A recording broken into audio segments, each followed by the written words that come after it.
Hello and welcome back to Fully Booked, the Hidden Gems author podcast, in which Craig Touch and myself talk marketing and advertising and writing and everything to do with this crazy business of self-publishing. And today we are super excited to have Trixie Silvertale as our guest. Trixie writes an incredible series of mystery books, 18 books deep, I think, at the moment, and keeping on going. And she has been very successful with advertising. So I think lots of people are going to be super excited to hear your story. Trixie, hi, how are you doing today? Hi, I am doing remarkably well. That is great.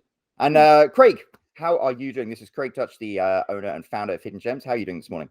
I'm doing well. I'm doing well. Thanks for coming on, Trixie. I hear that you are on a writing retreat in Mexico, which we're all jealous about. I have like probably 2 feet of snow outside my door, and it's minus, and it's not the actual temperature isn't this, but apparently it feels like with the wind chill minus 27. Yes. So I'm very jealous. All about wind chill. No, all about wind chill. What's before we even jump into the main topic, which is how well you've done with your cozy paranormal mystery series in terms of advertising and how you've gone from earning a very small amount of a couple $100 up to thousands from simple changes to your advertising. What's going on? What's this writing retreat in Mexico? How we get it on? This is an exclusive. This is a fully booked exclusive. Molly Fitz and I are co-authoring a cozy paranormal trilogy that will release in September of 2022.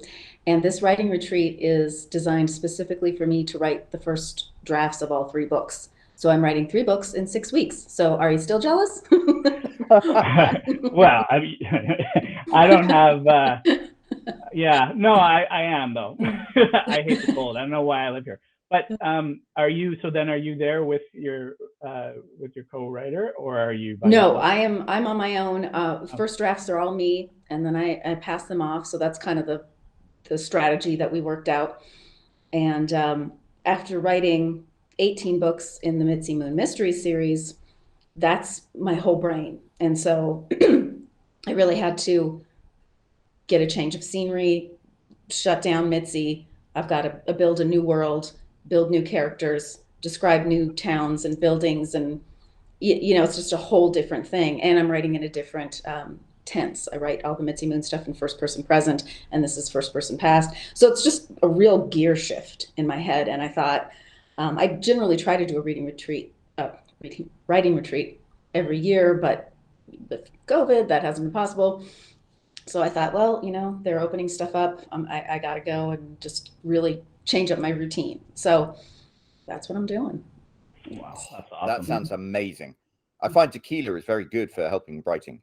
Isn't that what you think? Well, there is plenty of it around, I can assure you. So I was going to ask you, Trixie, immediately. One of the things that we found when we invite guests over and talk about advertising, the people who are successful as opposed to people who find advertising challenging, is it doesn't matter how much money you spend advertising or what you do advertising unless you are advertising something people want to buy. And you have a really beautiful series of 18 cozy mysteries. They've got gorgeous covers. They've got tons of reviews. Could you just tell us a little bit about like how you ended up having such an established, polished, great series of books to advertise in the first place? Sure. Yeah. Well, out of the gate, that wasn't the story. I started writing full time in 2013, and I had a horribly unsuccessful women's fiction series, which we won't even talk about that. Then I tried my hand at YA fantasy, which is a highly competitive genre, but much happier with those books. But again, didn't really do a lot of market research. Just was writing. This is what I like. I'm sure everyone will like it. Pretty good covers on those. Pretty happy with that part of it. But still didn't understand the advertising game. And didn't want to get into it. It just seemed so hard, and it was going to be so much work, and all the negative things, and I didn't have the money to spend, and on and on and on. So the turning point for me was, let me see if I can get these dates right. Gosh, the last 2 years just blurred together. So I think this is the right year. May of 2019, I purchased a ticket to the Sell More Books show. At that point, it was live conference in Chicago. And I was such a broke writer that I paid for that over a 10-month payment schedule, $40 a month. That was how I got that ticket.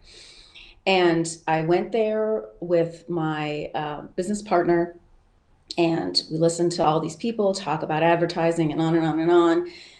And I was researching this new series, and I got to meet a couple of other cozy paranormal authors who I've since co-written a Renaissance magical mystery series with, Nova Nelson and Aaron Johnson.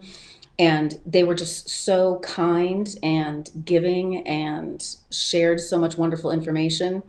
It was such a different experience for me. I came from a film and television background where people are just cutthroat. It's like, you don't know how to do it, too bad for you, bye.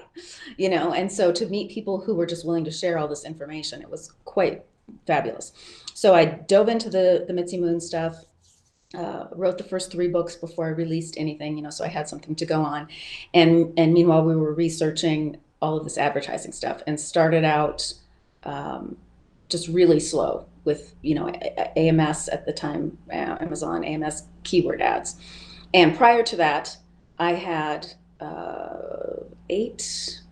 9 books, ebook and paperback, in this YA fantasy series for sale on Amazon, all of that. Did a lot of promos, did freebies, everything. I was making about $200 a month. And I was thrilled. I was like, oh my gosh, I'm selling books. Woo! And then we started this advertising thing with the Mitzi Moon launch, and it was like night and day. The graph is basically non-existent, and then just boom, just going up, up, up, like I couldn't imagine it, And it was partially due to advertising, but it was also because I did a lot more market research. I listened to people. I didn't decide that I needed to write a book because I liked it. I wanted to write something I enjoyed, a world that I wanted to build, but that people wanted to read about. So I listened to Chris Fox, Write to Market, which is something I thought I would never do. But when I really delved into it, Write to Market isn't about writing a book I don't want to write just so people will buy it. That isn't the concept at all. Writing to Market is understanding what people want to read, and then finding out how you can use your skill set and your style of characters to feed that market. And that was really what the Mitzi Moon Mysteries became. It was something that I love writing. I mean, I wouldn't be writing, I'm writing book 19 now, I wouldn't be writing, 19 books in a series that I didn't enjoy. And you've written them all since May 2019. Yes. Oh, that is correct. Yep. Yes, that is correct. I was on a book a month release schedule for the first almost 2 years. And then I slowed it down to 6 weeks. But then I jumped into this Renaissance Fair Mysteries with Nova and Aaron.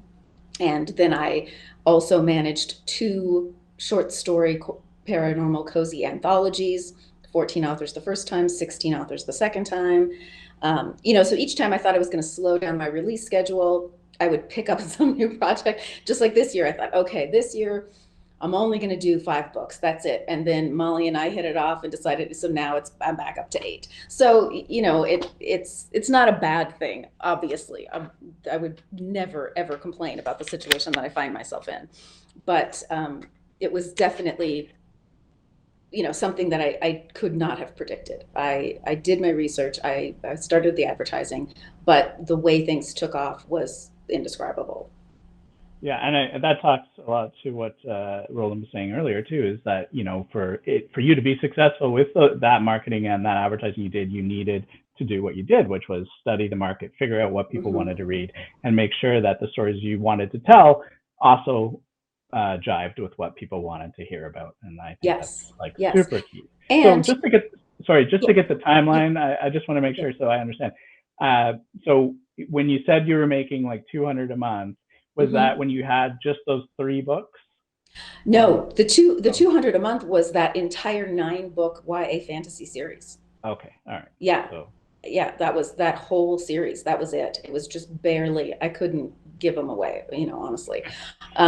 So the first Mitzi Moon book dropped October 2019.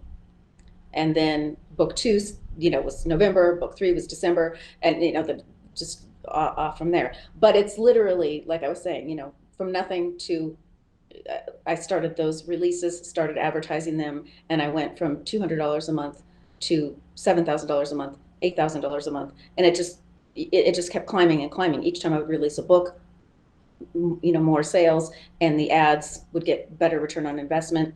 So that was the thing. I didn't have a ton of money to spend in the beginning. I had to start really small because I'm like, what if it doesn't work, and I spent all this money on these ads and then I don't sell any books. So then what do I do? Amazon will find me. So I had to start really small with, limited budgets and really watching everything super close and turning things off and managing. And I did start with keyword ads. And so it was a lot of research and a lot of keywords and grabbing this and that and building these huge lists of thousands of keywords and then going in and turning off the keywords and really just kind of micromanaging. But eventually, as that click through and those sales started to happen and I could see where it was going, I was willing to risk a little bit more.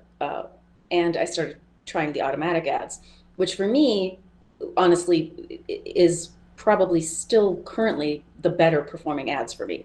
So I do have some keyword ads running and I do still do that research and I do update lists and, turn things off, but I do that kind of stuff once a month now. I don't go in every single day in a panic, watching everything. I have automatic ads that just run, that have great ROI. And then it was in 2020 that I started then Facebook ads. And it was not quite as dramatic, but again, just another spike that just kept going up and up and up. So I, as much as I was concerned about starting advertising, I can't say enough good things about it. But it is important to have the whole package, like you were saying. That does matter.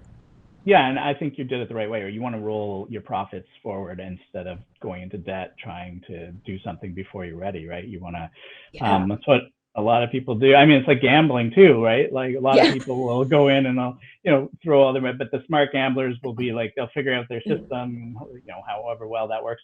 And, they'll be like, I'm only going to bet with the house's money. And that's kind of like what you're doing here. You're going to, you're only spending like the money as it grows, you're spending a portion of that each month to grow it even bigger instead of taking money from, what you need to live. Right. And so I started out very small, just, a couple $100. By the second month, I was able to up that to 500. By the third month, I was able to spend 500 a week on Amazon, at still making a profit. And so my total advertising budget per month now is about $3,000 a month. And it's shifted more towards Facebook. So I'm still doing about 1,000 to maybe 1,500, depending on the month. Like December isn't a great month to advertise. I don't know. There's so much going on and so many people advertising and all the bids go up. And so it's a little bit hard because we're only in January. And so I'm kind of looking at last month's numbers and it doesn't really add up. But about 1,200 maybe in Amazon. And then the other 18 is in Facebook ads. But again, it's only based on the fact that they're profitable ads. Anything that isn't profitable for me, like on the Facebook side, if I get anywhere near 30 cents a click, I turn it off. It just doesn't, it doesn't make any sense because I know I can get them for 19, 20, 21, sort of a thing. So it just kind of makes a little bit of a difference. And like with the box set, I'll definitely go higher in my Amazon bids for my box set ads, even though it's a 99-cent box set. I know because of my diligent research of my read-through numbers that if people read those first 3 books, I got them. They're hooked. That's all it takes. When I sell the individual books, the read through numbers are a little bit different because I might not get as many people from book 1 to book 2, but I'm selling the box set 1, 2, and 3, and I know 3 is the one that grabs them. So if I get that box set, I know my read through numbers, and I can definitely allow my Amazon bids to go higher. So there's some number crunching involved, and I know a lot of authors hate that, and I don't love it at all. No, yeah, that's the way to do it. You have to understand your own numbers to be able to be successful. You can't just put your head in the sand and just hope for the best, right? And you have that, and we talk about that all the time. Read through. You figure out your read through, so that you know. And so I guess that brings up like a question of what you're advertising specifically. So it sounds like most of your advertising is going towards that 3-book bundle. But are you advertising other books? I assume you'd probably advertise, each new release, and then. I don't, and here's why I don't do that. Because I have spent time building up a completely organic mailing list. I've only done a handful of giveaways in the years of, writing the Misty Moon Mysteries. I have spent a lot of time on my back matter. So every one of my books has really well-designed back matter, and the signups from there are organic signups. Those people read the book, they liked the book, they want to hear more about what's happening in Mitzi's world. They sign up for my newsletter, and every time I post a pre-order for a new release, it hits almost 1,000 pre-orders before release date. So for me, that's my advertising for the new releases. So I just continue to focus my money on book 1, box set 1. I mean, it seems like you have like all of the best practices there, which is one of the reasons for your success. Well, it's because I failed so spectacularly that I ended up here. It's not like I just woke up in 2019 and I was like, boom, I'm going to write a book. Look at me selling books. I mean, it was from 2013 to 2019 were dark days. I wanted to quit so many times. I wanted to give up, and working odd jobs and doing, working part-time stuff online, and just doing anything I could to make ends meet while I tried to make the book thing work, because I wanted so badly to write. I loved writing. That was so much my thing. But man, it was hard to keep going. And so when this finally hit, I literally did not believe what I saw. I'm looking at the numbers, I'm looking at the graphs, and I'm thinking, something's not right. Amazon's going to call me. They're going to take this money back. This isn't happening. It's not real. So it was really like when I got that first 1099, and I was like, oh, this is real. This happened. Like the government knows. This is real now. It was beyond my wildest expectations. I would never have thought when I started in 2013 thinking, okay, this is what I'm going to do. I'm going to make some extra money writing books. I would have never thought I could actually make a living doing it. I mean, that's what everyone says, but I didn't really believe it. I just thought, that's cool. Maybe I'll make a little extra money. That'll be cool. But it was amazing. And it really was the advertising. And, it's like, shout out to Hidden Gems, because reviews are important. They are so important. If you're advertising a book and people click through and they see 5 reviews, they are not going to buy the book. I mean, you're already wasting your money if you just have 1 book, or if you just have 5 reviews. It's not time to advertise. It's time to write more books. It's time to build up a mailing list. It's time to get more reviews. You have to have a sales page that people land on that grabs them. And last time I checked, I had 650 plus reviews on book 1 in the Misty Moon Mystery series.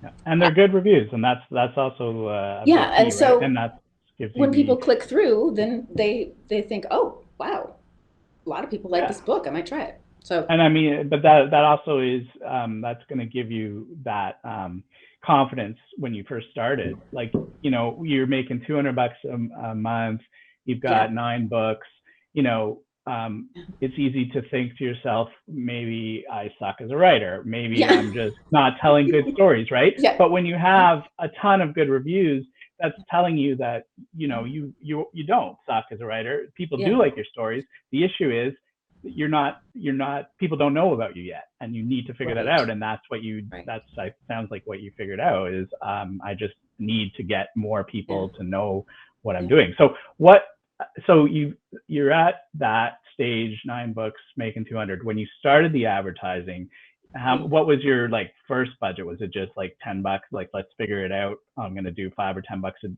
a day or a month or whatever it is. And yeah, I mean, I was so, you know, the thing about Amazon ads is it's really hard to get them to serve. And so you have to put these ridiculous amounts in there, like $500 or $1,000 as your budget limit or something. I was terrified.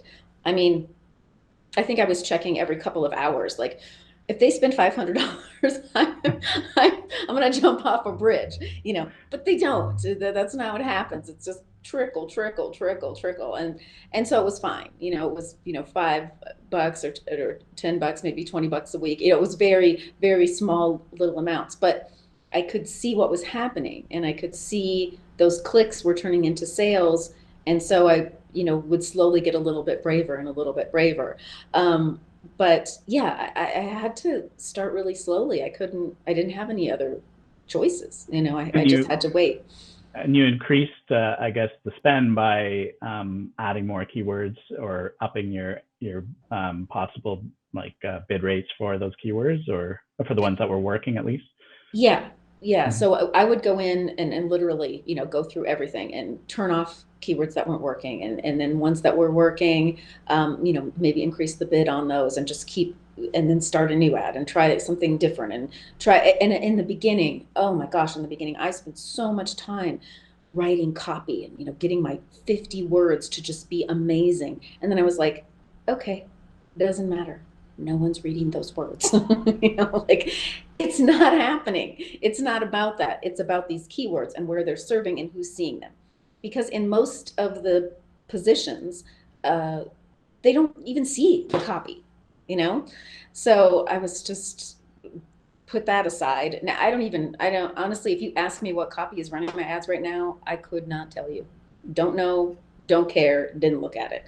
It's not about that. So it's good keywords, and the automatic ads, really, automatic category ads have been. Actually, that's a good point. I was going to ask you about how often you change your ads, and I guess with Amazon, it's less important, right? Because it's going to take the cover of your book. And yeah, like you said, it's not even showing the copy in a lot of the ad placements.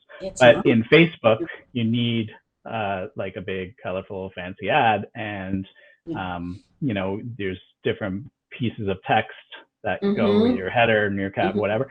So do you change those around a lot, or are you just using the same one all the time? Or? So initially I did a ton of experimentation with different graphics, and, you know, mentioning KU, not mentioning KU, because that's the other thing, that my series is in KU. So my paperbacks are everywhere, but my ebooks are only on Amazon because I'm in KU. And that was a genre-based choice. Cozy paranormal readers are what most people refer to as whale readers. They find something, they like it, they read it all. I get emails every week about people, I just found your series, I read 16 books in a week. And I'm just like, who can do that? You know, but thank you. So being in KU was important for this genre, you know, because that's where a lot of the big readers are, and it shows, you know, with millions of page reads for the series. So that was a good choice for this genre for me. But with Facebook, back to that, sorry, tangent out on that one. I did start out with a lot of different experiments. So I tried different headlines, different link descriptors, emojis, no emojis. You know, I tried graphics with more copy, graphics with no copy. Yeah, all kinds of different things, with the book, without the book. And finally started to see what was getting the better click through, what was getting the better cost per click. because that did also vary. You know, sometimes something would seem to be performing really well, but the cost per click would start skyrocketing, and I don't want to play in that particular pool, so I would, you know, shut those ads down. So what I've kind of gotten into a rhythm with Facebook is I check the ads every couple of weeks now that I kind of have things that are working, and I change out the graphics sort of seasonally, you know, just kind of to make it different. But I have fairly good targets now. I have the headlines and descriptors that are working, and I also include in the actual copy, if someone does click and want to read more, they can see that there's a paperback link, they can see the audiobook link, you know, so if they're looking for something other than an ebook, or they're not a Kindle reader, it is there. But to be clear, the majority of my sales are ebook and page reads. You know, I do sell paperbacks, and I do paperback versions of my box sets, which is a whole different nightmare with Amazon, but I do that. And I do sell. I find it so interesting because in a lot of ways, the approach that you took is the opposite to the way so many other people do. I mean, with Facebook ads, I think it's much easier to see that huge impact. I mean, you know, I recently did one where I spent $70 on Facebook and I got $600 in sales overall. So Wow. to jump straight into AMS is amazing because AMS has such a steep learning curve. I mean, weren't you scared about doing that? Was that because I mean, I know for me when I started, it was super overwhelming. Yeah. Well, I honestly don't know what phone that is because I'm not at home. Like, so I don't know what that is. Sorry. You said being in Mexico is going to be exciting. Maybe it's like I thought it would be a little more exciting than a phone ringing. Like, you know, maybe there would be a rooster, or the bells and the giant paroquia would ring or something, which is kind of amazing. Or maybe fireworks, that happens just randomly all the time. But a ringing phone. Okay, well, that was not as quite as exciting as I hoped. Yeah, I don't think. I gotta be honest. I don't think I knew enough about what I was doing to be scared. I love that. I love You that. know, I mean, it's kind of that innocent naivete of your first time you jump out of a plane. You're like, well, how bad could it really be? And then you jump out and you're like, oh dear, okay, this is way different than I imagined, which I have done actually twice. So yeah, the first time was quite terrifying. So I really just I'm one of those weird kind of combinations of super nerd creative. So like I've done programming, I built macromedia, multimedia presentations that, you know, go off the multiple screens. If anyone remembers macromedia, that's how old I am.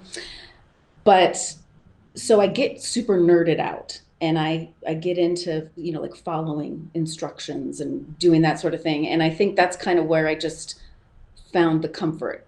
I went to AMS and I'm just like, okay, well, I'm going to just do these things. I'm going to follow these instructions and click on these things. And I'm going to get these keywords. I'm going to put them in here. And, you know, so it was just sort of that.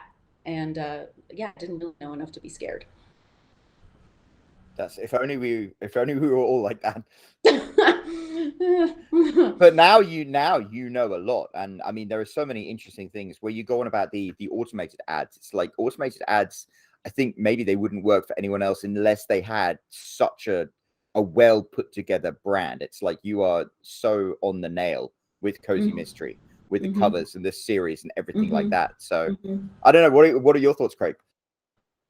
I think that, you know, I don't know as much as you do about the AMS and the auto ads and all that stuff, but you know, what impresses me most, and I think what most people are going to want to, you know, take away from this and hear from this is that whole idea of, you know, starting at, you know, 9 books, $200. You've got, you know, they're aging at this point, right? A lot of people feel like after a book is a certain amount of months or years old, you know, give up on it. And you know, we just did a podcast with Jennifer Milliken about TikTok, and we saw how that was completely wrong, where she had a book that was 4 years old and it did a TikTok on it, a last minute, you know, here's just a TikTok. It went viral, became a bestseller, right? Like, so a lot of that stuff is like, you know, it turns some of the conventional thinking on its head. because, you know, you have this idea that it's an old book and everyone's already seen it and passed on it. But, you know, there's lots of ways to reach new people. And you're continually running, and it amazes me because you're continually running these ads for the same 3 books, or, you know, or book 1, but or the 3-book bundle, and continuing to drive sales to the entire series. And if you're, so what about the audience on Facebook? Do you have to tweak the audience at all to make sure you're hitting the right people? Because, you know, they talk about there's, I forget what the term is for it, but basically there's some number which tells you how many times people have seen your ad, right? Your frequency. Frequency. Yeah, the frequency, right? Yeah, you know, I gotta say, I am highly suspicious of that number because I've had some ads that I have been running for a year and still haven't reached over 2 in my frequency. So I don't know if they just keep finding more people. I don't quite understand how that works, but how do you generate your audiences? For me, on Facebook, I will use people from my mailing list to generate a lookalike audience. Is that what you've done as well? Because you've got that subscriber list being organic is like gold, because they're people who spend money and love your books.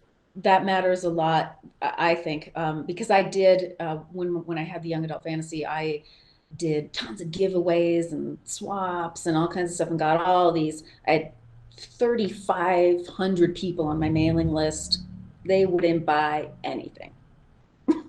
You know, it's like they were just the freebie seekers. They signed up for these giveaways, got free books, and away they went. Couldn't even be bothered to unsubscribe, you know? So yeah, building an organic mailing list is super, super helpful.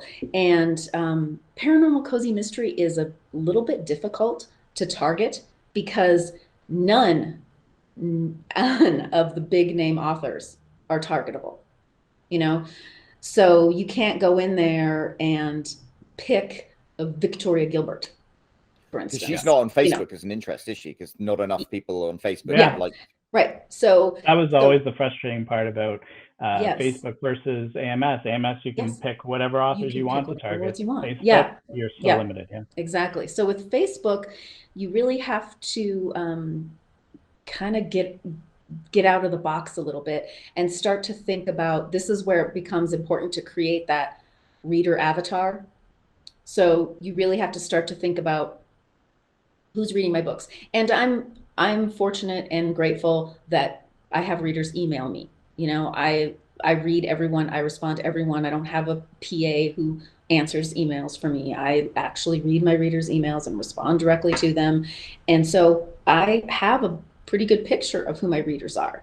And so then I start to take those things that I know about my readers and select interests that fit with that profile, because, you know, they're on Facebook for different reasons, you know, knitting or quilting or food or whatever, you know, whatever those different things are. So I can pick other things that are targetable interest groups on Facebook and build groups of interests. So in addition to, you know, do they have a Kindle? Are they a reader? You know, because just because somebody likes a certain television show, if they don't read books, then that's not a great target. You're going to be wasting your money. But if you can put, you know, a couple different layers, so there's ways in the Facebook where you can select some main interests and then you can narrow it. So for me, I found that to be the most helpful, creating layers of groups so that I have people that, you know, use Amazon and have a Kindle, but then they also do this and they also do that. And that brings it more in line with people who would be interested in reading and interested in reading Paranormal Cozy. Have myself mute. That makes a lot of sense. So, I mean, the thing that I keep circling back to that's astonishing to me, because I started writing at the same time, 2013. Like it's 2019, you've written 9 books in your young adult series. You've written 3 books outside of that, haven't you? And it was the same. Yeah, so I wrote three books and a prequel in that women's fiction series, which I've since completely unpublished. That one I just put that up, chalked it up to a learning curve. Then I wrote 8 books and a prequel in the young adult fantasy series, and I have 18 books in the Mitzi Moon Mystery series and 2 short stories because I also did those 2 anthologies that I coordinated. I mean, to me, it's like you had 12 books and then you found your success. For me, I wrote Yes. and published 11 books and then published my first bestseller, and I was like, holy crap, this actually works. But I mean, how did you stick with it, with the fact you were publishing books, you weren't like seeing prodigious success? What is it? For me, I put it as madness. I was just mad, and I was just like a crazy person writing books, and then eventually it works. But how was it for you? That's accurate. That's quite accurate. I had good family support. You know, my partner was very supportive, and my kids, for as much as they think I'm insane, you know, they read my books. My son, sweetheart that he is, you know, read my young adult fantasy books and shared them with his friends, and you know, that sort of thing. So there was that kind of sweet family, like, no, it's okay, you're good, you can write good books. So even when I was like, oh, this is never gonna work, I am barking up the wrong tree, you know, just whatever, it was nice to have family say, no, keep going, that it's gonna happen, you're a good writer, you know, because when you're looking at those numbers and you've written all those words, tens of thousands of words, and no one gives a crap, you're just like, maybe I can't write so much. But you know, there's over 30,000 new books released on Amazon every month. If you're not advertising, you're not selling books. No one knows who's going to find you. How is anyone going to know? That's the other thing I found really interesting. For me, like, I reached a certain level of success in 2018. Like, I had it down pat without advertising, but 2019 to me was the year where Amazon went pay to play. And I'm astonished. I've seen now, if I'm not advertising, then nobody reads my books. They might as well not be there. But if I am advertising, then you can find that. So my question to you is, if there are other authors out there who've written 9 books in a young adult series and no one's buying them, like, what message do you have to them to keep the faith, to keep going? What should they do? Well, you know, I think you have to be realistic. You know, if you know that you've written good books, and you know, somebody besides your family tells you that's all you need, right? You just need one person you're not related to tell you that's good. That's evidence for me. And you want to write, you know, then you have to keep going, because there's going to be that breakthrough moment. And gosh, Dana, she has a publishing firm in Chicago, K Publicity, I think it is. And she does a whole seminar called Your Breakout Book. And I didn't do that particular course with her, but I did some of her earlier free work when I was poor and couldn't afford anything. I did a lot of her free webinars and got a lot of good advice about customer avatars and, you know, stuff like that. But it's going to happen. You just keep doing the right things. You just keep writing the books and learning. You can never, ever stop learning, because if at some point you decide, well, I know everything there is to know about writing, it's not working, you know, then okay, yeah, close up shop and walk away. But to me, I'll never know everything. There's always something new. There's always some interesting little tidbit that I see in a Facebook group or one of the, you know, writerly newsletters that I subscribe to. There's always something to learn, and it's a fluid kind of profession. You can't just lock down, you know. I mean, there's things shift and change, and you have to be willing to adapt. I know authors who've gone back and taken a series that's not selling well and redone all the covers, and boom, you know, that was the trick, and there it goes. So don't be afraid to look at what you've done and rework it. You know, nothing is that precious. It's like, you know, it's just not. There's always things that you can do differently that will help moving forward. Absolutely. I think I think it's great advice, because I think a lot of us writers, we are precious. And I think the other Mhm. thing that we tend to do is sometimes we will we'll cling to a mistake and keep making it because we've spent so much time making that mistake. Yeah, I had beta readers, when I started this Mitzi Moon mystery series, and one of them was quite harsh with my first draft of book one, and the 2013 me would have been like, are you insane? This is glorious. I'm a writer. But the 2019 me was like, I like this person, and I ended up hiring her as my PA. And she manages my teaser graphics and my exclusive Facebook, reader club. And she's all, I can't believe you would want to work with me after the things I said about your book. And I'm all, that's exactly why I want to work with you, Right. because that's what I want to know. And that's the attitude that I think a lot of people don't have, and they need is especially if you're doing beta readers. The whole purpose there is to find out what can be improved. If you're just hoping all your beta readers are going to love your book, well, I mean, you're doing it for the wrong reasons, right? Because you already think you're perfect. So what do you expect to do? I know. And I had some people who were just so lovely and sweet, and they loved everything, and everything was great. And I said, I'm not going to have you read the next one, because I need people to tell me what's wrong. I want to know what isn't working and what is, missing for you. And that's why I have beta readers. Yeah, I don't, it's like, you don't need to even, I mean, they can tell you those things, and that doesn't mean you have to act on them. It's still ultimately up to you, right? Yeah. So if they tell you those things and you disagree, I mean, everyone's got different opinions on everything, right? Everyone. Yeah. That's why I say to people that are worried about like they get a few bad reviews out of like lots of good ones. I'm like, first of all, there's research that says that helps sales because it makes the rest of them seem more real. But also, it's like you're never gonna satisfy everybody. Like there's no books out there. Like I always use the Harry Potter example, where it's like, people love that book. Most people love that book or the series and stuff. And you look at it, there's still lots of 1-star or 2-star reviews on it. There's lots of people that didn't like it, right? Yeah, and that's absolutely. fine. That doesn't mean she's still not the most like the billionaire author. Right, exactly. Yeah, I'm sure she loses a lot of sleep over those 1-star reviews. Yeah, exactly. Wiping her tears with $100 bills. I read way too many reviews in the beginning. I should you just can't read your reviews, because there's absolutely nothing that you can do about the review. So if you're reading it and you were looking for some kind of, boost, it's you read the bad reviews, it brings you down, it kills your mood, the whole thing. But if you're reading to really see what you could do to improve, then great. Otherwise, don't read them. You have to take the bad ones, and the good ones were the same. Yeah, because it doesn't matter.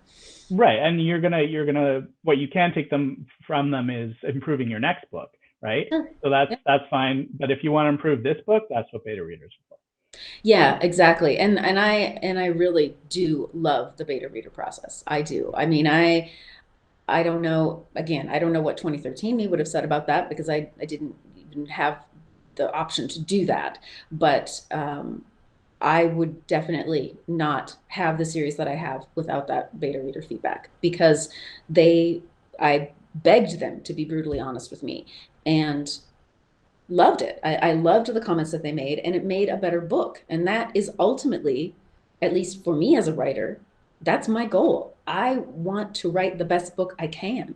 I'm not just cranking out whatever and shoving it into the publishing stream. I really do want to write the best book I can every time. And the same with my editor. He's brutal, but I don't care. That's what I want. I want to know what I can do better. So to me, that is what makes it enjoyable for the reader, which is the goal, I think. And then just to bring that like sort of full circle to the ad discussion, that's the whole point of, you improve the books to give you the confidence that it's good enough to sell, and that you're not going to be wasting your ad dollars trying to push a book that isn't gonna, isn't going to attract people, right? And that's Yeah. we were talking about before. Like, you have to have the confidence that your product is good enough to sell before you want to put in a bit of money or a lot of money into advertising it, right? And the best way to do that is, you know, using beta readers and editors and stuff to tell you what you're doing before you publish, because after you publish, like you said, it's too late. Exactly. Yeah. So we are running up to the end of our time, but I had a quick question for you. It seems like there are certain traits with successful writers that are universal, and one of them I think we've established here is like self-awareness. You seem very self-aware of the things you need to improve and stuff like that. The other thing that all successful writers seem to be is prolific. And I mean, you're in Mexico writing 3 books in 6 weeks. Yeah. Have you found being successful with advertising gives you much more motivation to keep writing? Because I know for me, when I'm successful in selling books, I'm like, whereas when I'm not, I'm just like, ugh. Yes. Yeah. I mean, I think it's like any good behavior modification system, you know. Behavior It's modification system. I like when that. you ring the bell and you get the food, then you know, you want to ring the bell. When you ring the bell and nothing happens, you want to break the bell. So yes, I think that having the ads work, selling books, emails from readers, you know, all of that positive feedback is encouragement. You know, honestly, as I got to, you know, books 15 and 16, I thought, how long am I going to write this series? Maybe I need to kind of think about winding it down. And then the emails come in, and, you know, and I just think, wow, I don't know. I guess I keep writing them, you know, because to me, I kind of always look at my pre-orders, and I kept telling myself, well, if the pre-orders for the next book are going down, then that's my clue. It's time to wind it up. But they're not. So clearly the readers are still interested. The story's still got enough, you know, freshness to it that they want to keep going. So I'm like, okay, you know, I look at some of the Kathy Daly, you know, she's got 43 books in one of her series or something, and I think, well, you know, anything's possible. So I always try to, again, like you said, you know, be self-aware and see where things are going, and that. But I always tell my readers, if they keep reading them, I'll keep writing them. And now I backed myself into that corner. So. Dang it. Okay, so unfortunately, it looks like we're out of time. But before we go, Trixie, tell us, where can people find your books, find you, find everything about you? Just tell us everything. Okay, everything. Well, I am on Instagram, Facebook, and BookBub, and Trixie Silvertale, and that's TALE.com is my website. And all of my ebooks are available on Amazon, and then the paperbacks and audiobooks are available everywhere. So I'm just working with the narrator on book 11 right now. So we're trying to catch up on the audiobook side, but and she's wonderful. She's such a fantastic narrator. Really good feedback from her as well. So yeah, audiobooks, paperbacks, ebooks, it's all up there. That is wonderful. Thank you. And obviously we'll put links and everything down in the description below if you're watching this. Craig, any final words? Well, thanks a lot for coming, Trixie, and we're all looking forward to the next Mitzi Moon book. March 15th. March 15th. Perfect. And yes. You know, thanks for staying inside today instead of the nice warm Mexican sun. No, I'll be inside all day. I'm taking time away from writing your 3 books. Yeah. That's the key, right? But you probably have a window open and getting this. Yeah. So, perfect. Well, thanks so much for coming. You're welcome. That was great. That's awesome. And if this is the first time tuning into Fully Booked, make sure that you click the subscribe button down there. If there's a subscribe button, depending where you're listening, leave us a comment with your thoughts.